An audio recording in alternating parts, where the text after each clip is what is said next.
Okay, so it's morning. It's 8:29 in the a.m. on June 2nd. Fauci's emails are on Twitter right now, and here's my problem. I haven't read all of it. I read one that bothers me. I read just one or two. I think they're more exacting than what he did say, but, and this is where the problem comes in, a lot of what is in the emails he did actually say at the time. I was paying attention. I was watching every press conference.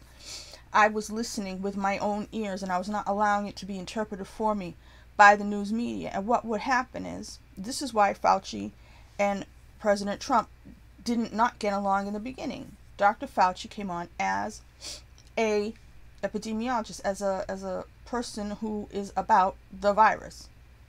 And he would come on and say what he believed the facts were at the time about the virus. And in the beginning, he and Birx both said masks were useless. That's why when people were told you have to wear masks, it's going to do this and that became the dogma, a lot of people remembered, but they said the masks don't work. A lot of us remembered that. So when people became Nazis about wearing masks and telling everybody you have to do this and you have to do that, and if you don't wear a mask, you're doing this, and a lot of us knew that wasn't true. I did wear a bandana all the time. I explained that before. I covered my face. I didn't want to get germs. I didn't want to give people germs either, if I had any. So for those of us who were completely paying attention and we understood the masks probably weren't doing shit. But to be on the safe side, let's go ahead and wear them so we don't get sick, or we don't we reduce any risk that we can, maybe a little bit, by wearing a mask, of getting sick ourselves or by passing on any germs to other people. That's not how things end up being in the world of 2020, when people only read headlines and listen to sound bites, and most people don't watch a whole press conference. They don't read a whole article and then use reading comprehension or listening comprehension to understand what was actually said. So there's some things that Fauci said. And I read an email where it looked like he definitively said he thought it was made in a lab. I don't remember him saying that, because I always thought that it was man-made, of a man-made virus. I always thought that, because I said already that it seemed too good at what it was doing. It seemed too good at attacking the portions of the population that a Nazi would want to, somebody who wants to,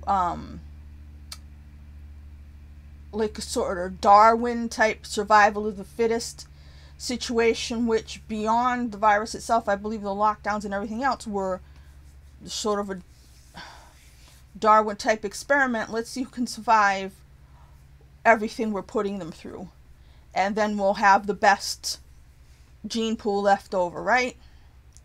I don't think so. But so there were things he said in the beginning that were not how the press interpreted them, to put them out there and create the narrative that allowed the governors to lock us all down in a fear-based fashion. Honest people will say, yeah, the masks don't work, so they wouldn't tell people, let's lock down, let's do this, let's do all these things to try to stomp out a virus that, like I said, you can't do it. You have a brand new virus that you don't understand. If it was man-made, you know nothing about it. If it is man-made, it's going to be that much harder for a human body to defeat, because you haven't built up immunity just from being in nature to whatever it's made up of, because you're made of natural stuff and it's made of God knows what, and it's engineered to attack. Oh, hang on a second. So there was a car outside. It distracted me. These emails, like I said, maybe there's more about him admitting that it was, or admitting where he did admit to believing that it was manufactured and engineered. I do not remember him saying that. I do remember him saying the stuff about the mask not working. A lot of stuff he said, like I said, he would come on a TV show, get interviewed. I think Birx was more willing to tell people to wear masks and stuff like that in the beginning. She was more leaning towards going along with what people want to hear instead of what the truth was. And, you know, neither one of them put their foot down and said, no, this is how it is. Don't take my words and twist them, because everybody was under not only a fear of this virus, but a fear of saying the wrong thing, doing the wrong thing, having people get sick because they said don't wear a mask. To be on the safe side, to tell people to wear a mask, at least you told them to do something. If you tell them don't worry about it, and then everybody gets sick, they'll blame you. They'll say it's your fault. Why didn't you tell everybody? We could have been wearing masks all this time. You know, so in the beginning, Fauci was saying a lot of the stuff that's in the emails, but then when the person interviewing him or whatever would turn it around and try to be simplistic about it and not, there's no nuance anymore. Everything has to be very black and white and basic. When they would use him and what he supposedly said to push their agendas, which coincided with the agendas of the governors, which was fear-based, let's lock everything down. Whatever their motivations were, that's where they were coming from. Like, we have to lock everything down. Then it was to stop the spread. The real stop the spread thing was for people to stay home. Because the idea that people not mixing together would stop the spread of a virus. Right? But nobody really stayed home, and nobody was isolated, because even the people who stayed home and ordered takeout all the time, guess what? Somebody was bringing your food. You were still in contact with somebody, you know? Just as much as you would have been had you gone out, not really talked to anybody all day, but gone, you know, into a McDonald's and bought your food and taken it into your car. I mean, that's the same amount of interaction you would have with somebody who comes and delivers your stuff to the door. Somebody's touching your food, handling your food, you know, breathing on the bag that's in, you know what I mean?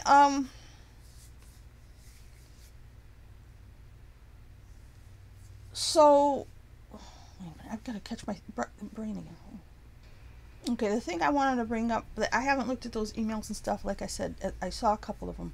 But the thing about me watching Fauci and what he said, one of the main things that really got me, that the media immediately ran over, when they started testing for coronavirus, the tests that they had, there's some amount of cycles that it has to go through when you run the test. I don't even know what that means exactly, but the idea is that it goes through so many cycles to determine if somebody is positive or negative for the virus.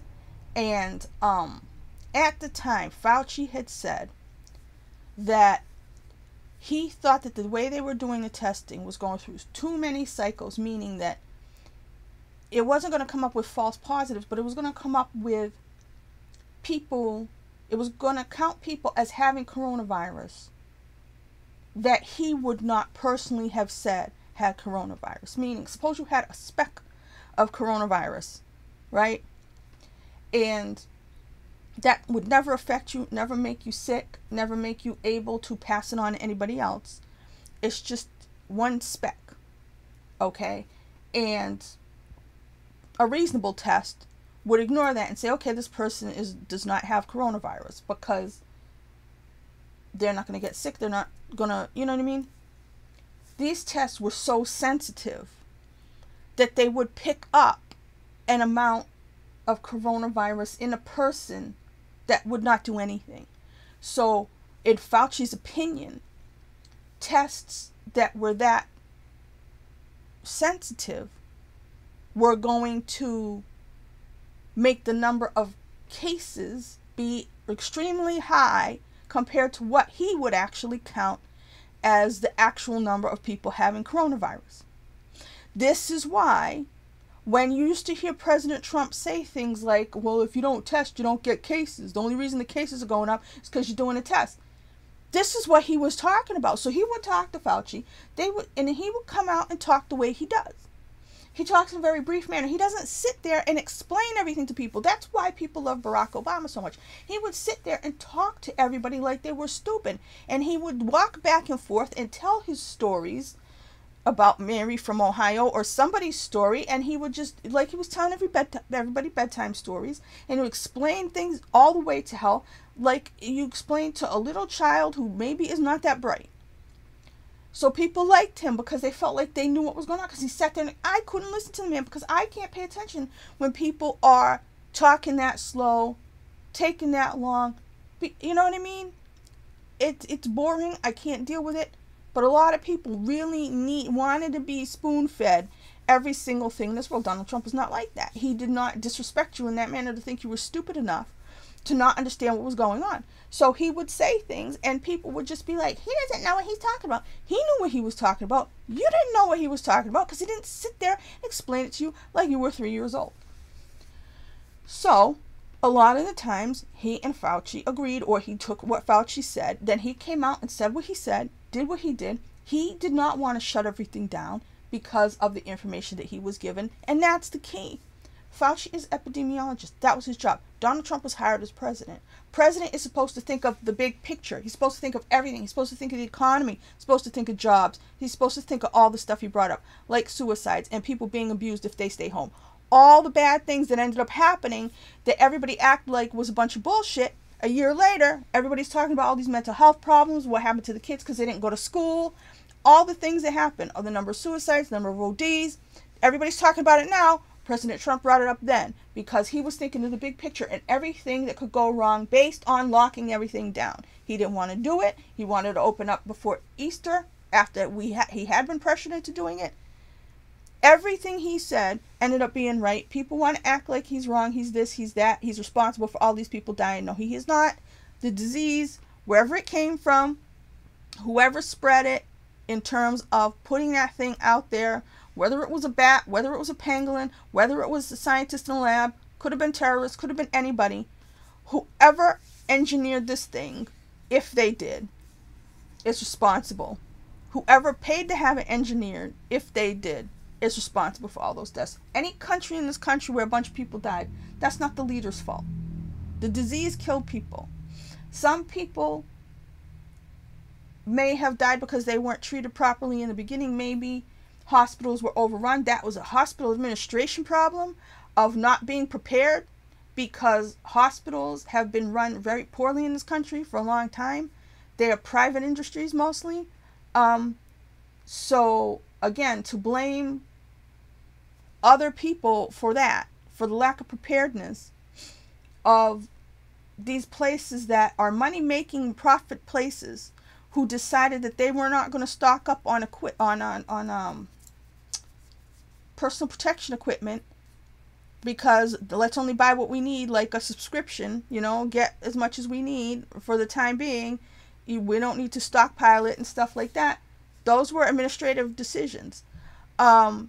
And everybody can blame anybody they want to for that, but okay. So what's happening in Fauci's emails, and the reason why people are waving it, if you're thinking it's Trump people or whatever waving it, and like they didn't know in the beginning, we knew in the beginning.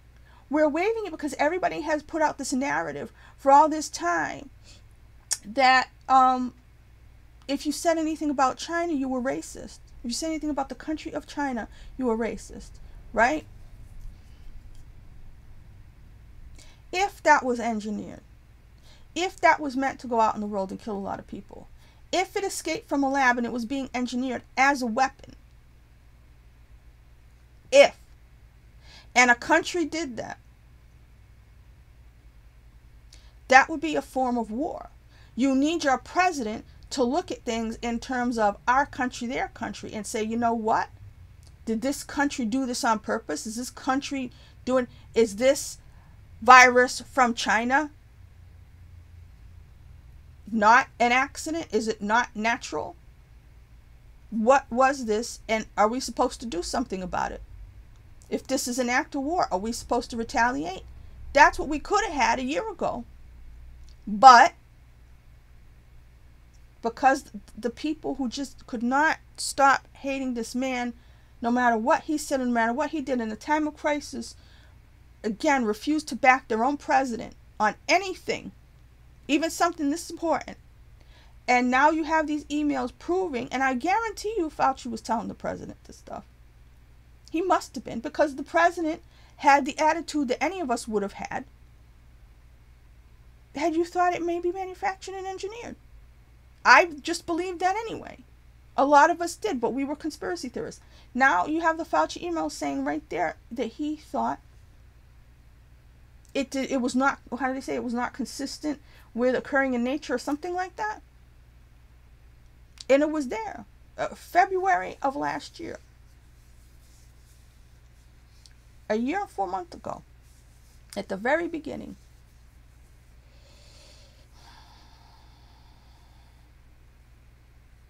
In no time, China was back on its feet. They were having parties. I remember seeing a huge outdoor party with like DJs and stuff, and we were all completely in lockdown. The rest of the Western world was dying like crazy. We were in a total economic mess, and they were partying in no time. But anyways, I'm not going to fix the audio because, again, anything that goes above 12 minutes, I'm not going to fix the audio. But I'm tired of being right. I'm tired of having known all along, paid attention, did what I should have done, and in the end, I'm the one who's the odd man out, because all the things that should have been done in response to what we just went through as a world, they went back the wrong way. The banks benefited. Bezos benefited. The billionaires became richer. The poor people don't even count anymore. They're not talking about us anymore. We don't exist. You got a government that's trying to do all these programs instead of just helping people. Like I said, if they had just given people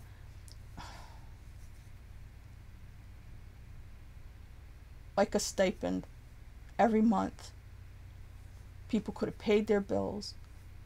But no, because everything goes into the banks. Everybody who is in power works for the banks first and foremost.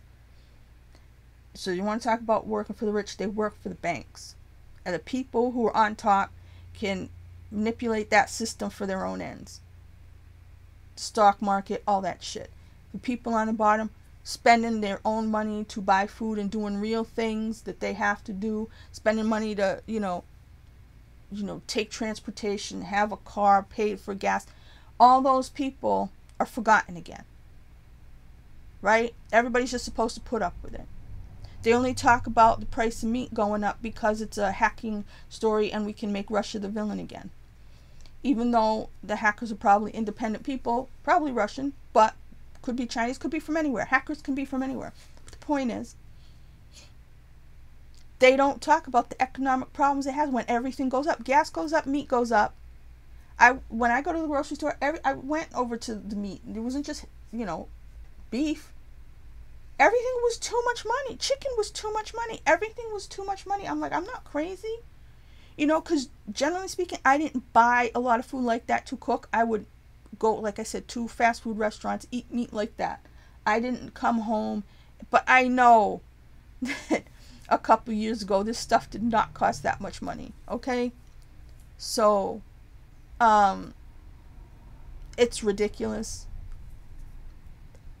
And instead of saying, Jesus, all these things going up are going to have an economic impact on people, all they're doing is their narrative, trying to push people back to work, trying to push people, everything's back to normal, push, push, push, and then wait for somehow these bills Biden's putting through to cancel student debt and stuff like that. The fact of the matter is, that's about the banks again.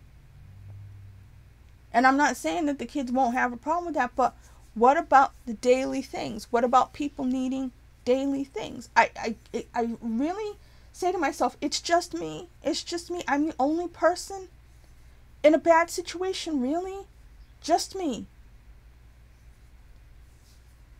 That's what it feels like. I don't even see people anymore. I haven't spoken to another human being more than 2 sentences in real life. I don't know when. I mean, apart from a salesperson, oh, thank you, here's your change.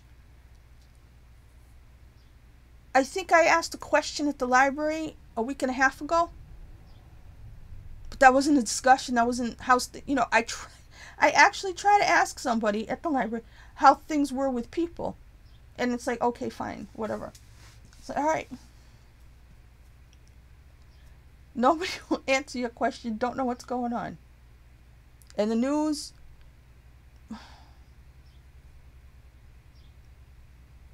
they stopped reporting as far as I'm concerned. They stopped. They're only going to handle the major big stories. Forget about the people. Forget about it, because then you'd have to figure out if the new administration's doing what it needs to do. If it's doing stuff, is it the right stuff? Is anybody going to question it? No.